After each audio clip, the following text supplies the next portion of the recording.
Again, Brian, should you be friends with someone who thinks it is acceptable to commit a Holocaust? What does it say about you as a person when you're friends with someone who supports a Holocaust? Many of you will come to this video just expecting me to point the finger and laugh at how ridiculous Richard's reasoning here, and maybe to reflect a little bit on what it would mean to have a more reasonable, a more rational argument on this topic. What many of you may not know is that Richard has been in this position himself. Richard has been friends with neo-Nazis. Richard has been friends with racist, white nationalist activists here on the internet.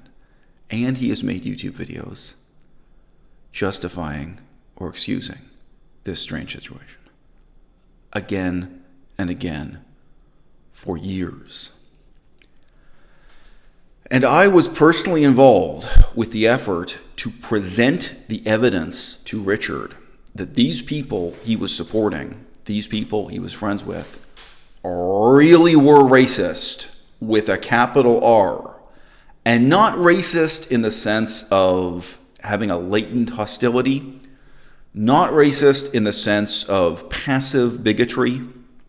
You know, you may have a grandfather, an aunt, or an uncle who's just kind of lazy and ignorant, and they say racist things in passing. No. You may have seen a YouTube video of someone who's angry that his girlfriend broke up with him and says racist things on the phone when freaking out at his ex-girlfriend. No. We're talking about people who were deeply committed to being activists for neo-Nazi organizations, activists for white nationalist, white supremacist agendas. And in one case, one of these people he was friends with, one of these people he supported, Tara McCarthy, who had what was then a very popular quote-unquote radio show. It was a podcast and a YouTube channel, so both video and audio, but whatever. She called it like a radio call-in show. It was her format. You know, she got a question from the audience asking her if she would support exiling Richard himself, kicking Richard out of Canada, not allowing him to live in the United States or Canada, because he is considered black. In fact, his family background is that, his mother is white and his father is black, is, African Canadian. What do you want to say? She was directly asked about this, saying, hey, look, you're friends with this guy.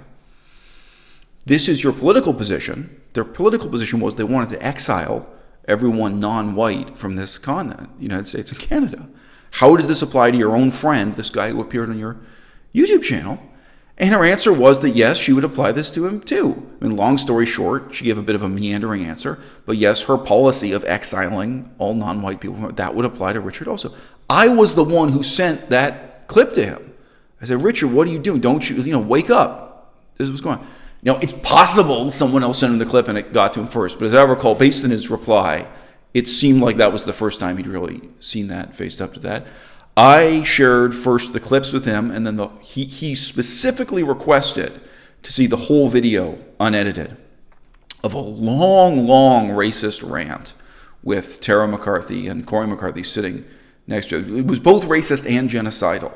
I can honestly say that in many ways, these people Richard was friends with, they were worse than Adolf Hitler. I know that's hard to believe, but in principle, what these people believed, what they preached, it was actually worse than Hitler's doctrine. And whether or not it would be worse in practice, I mean, it's hard to be worse than Adolf Hitler, but these people were really in that ballpark, all right? This is not just latent bigotry or whatever. This is really serious neo-Nazi racist activism. And Richard was publicly promoting these people, publicly friends with these people, and promoting their business, or their businesses plural, which included, one of them offering vegan diet and fitness advice. So what could be more absurd than Richard coming on and condemning someone for being friends with a meat eater and saying, would you be willing to be friends with someone who was a Nazi or a neo-Nazi?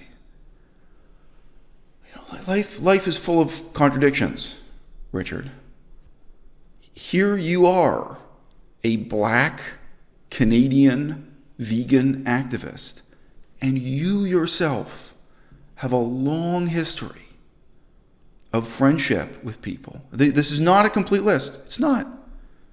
You have a long history of friendship with people who were vocal racists, vocal white supremacists. Why don't you have a little bit of humility in looking in the mirror and answering that same question? Why? And John and Brian are friends. Now, Brian, I want to ask you, why do you even want to be friends with human trash? Would you be friends with a Nazi?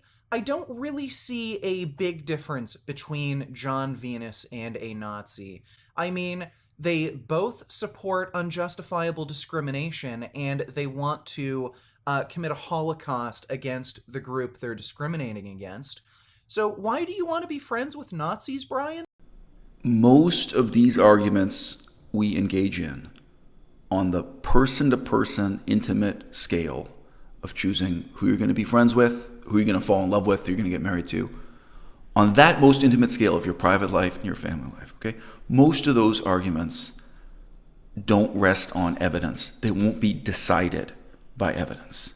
I think it's a little bit interesting to point out in this case how paradoxical or nonsensical it would be to demand of Richard, where's your evidence to support this argument? How could evidence possibly support one side of this argument or the other? I don't know. Evidence seems to be irrelevant to it. I think that should direct us to reconsider even more profoundly what it means to be reasonable, what it means to reason things through in the absence of evidence. Okay? If there is some kind of reasonable case to be made that there's a valid comparison between John Venus eating meat and someone joining like a neo-Nazi racist political movement, if there's some kind of allegory there, some kind of parallelism, right, Richard has completely failed to present it, right? And if that argument were valid to some limited extent, I think there's an onus on you as the person presenting the case to talk through the limits of that argument, okay? There are a lot of reasons why you'd be friends with someone who's racist, right? And the one that comes to my mind, first and foremost, is because you thought they were going to get better, because you thought they were going to improve. You know, and a lot of us have an uncle or a cousin or something, someone we didn't really choose to be friends with, and you know they're racist, you know they're messed up about this issue or that issue, and you stay in touch with them and you keep encouraging them, and you know you want them to get better, you want them to improve. And that may not be the only reason. Maybe also you're both watching The Mandalorian and you want to talk about, you have other things in common that you're friends about. But, I think there are 3 ex-vegans I've stayed in touch with. And they're all people I met because of this YouTube channel after they stopped being vegan and returned to eating meat. Of those 3, one of them today is now vegan again, and sincerely so, ethically, not just for health reasons or weight loss or something. Now, if you asked me, why did I remain friends with people? Or why did I try to remain friends? I think with all 3, I think I still am trying. My fundamental answer is because I can. Because I have it in me to give. And I'll be honest with you, I don't think with any of them, I didn't think any of them would go back to being vegan. One of them has, 2 of them haven't. I didn't expect any of them to go back to being vegan. And the 2 who are eating meat today, I don't expect them to go back. And yeah, every so often when I talk to those people, they watch my YouTube channel. They know I'm still vegan. They still see some value in the message I'm presenting, whatever it may be. But, you're saying to them, look, this door is still open for you. This option is still here if you'd have a more meaningful life, a more morally responsible life. All those things you used to preach about veganism, I'm still out here living by those principles, and you're not. So sure, I'm aware that by staying in their lives, I'm at least making them aware there's a door open there.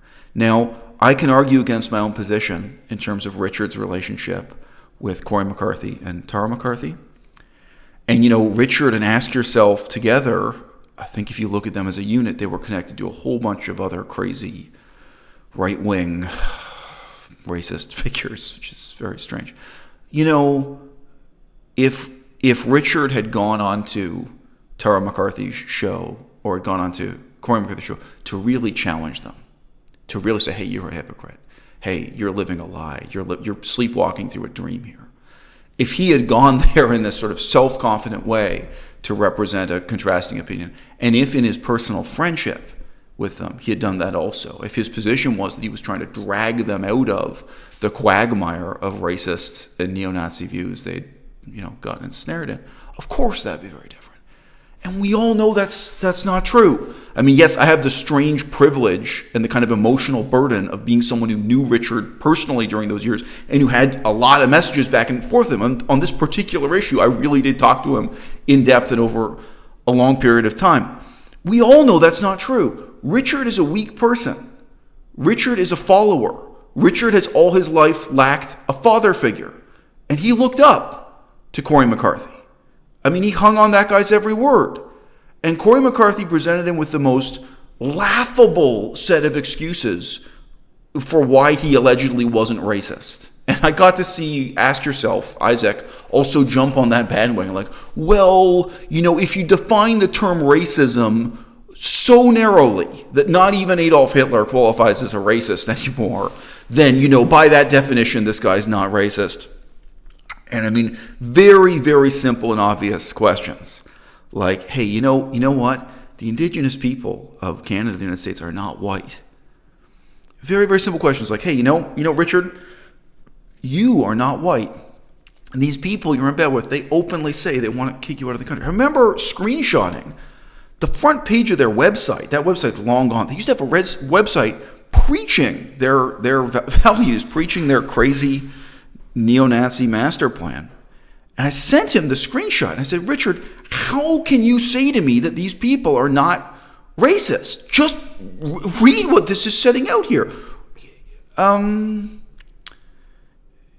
Richard was not someone who engaged in those friendships with racists in order to speak truth to power. He was someone who got into those friendships out of his own profound childlike weakness. And any friendship that's based on assumptions about that person's potential to be a better person in the future, that's fundamentally a friendship built on a lie. What you're really saying is, I'm not friends with this person for who they are, but for an idea that I have in my own head of who they could be, who they should be, who they might become. It's very, very hard to have a friendship that's built on a lie, even if it is, in this sense, an optimistic, encouraging, in some sense, a loving lie.